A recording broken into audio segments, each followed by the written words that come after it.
ایک خوبصورت گاؤں میں دو دوست رہتے تھے جن کا نام سلیم اور کاشف تھا۔ سلیم ایک غریب کسان کا بیٹا تھا جبکہ کاشف کے والدین امیر تھے۔ دونوں دوست بہت اچھے تھے اور ہر وقت ساتھ رہتے تھے۔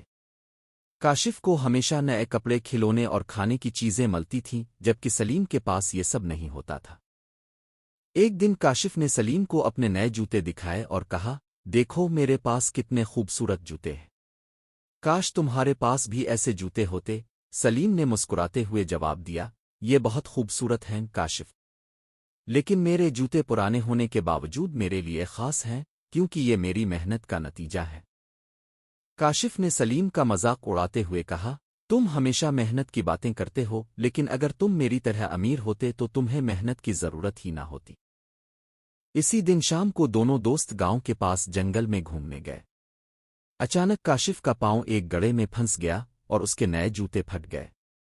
کاشف نے مدد کے لیے سلیم کو پکارا۔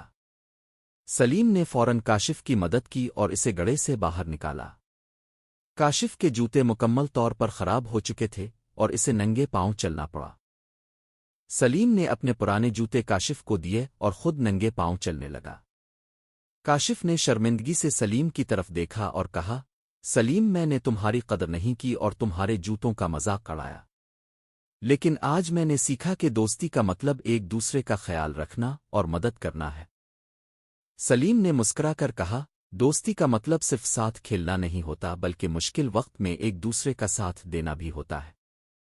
اس کہانی سے ہمیں یہ سبق ملتے کہ دوستی کا حقیقی مطلب ایک دوسرے کی مدد کرنا اور کسی بھی مشکل وقت میں ساتھ دینا ہوتا ہے۔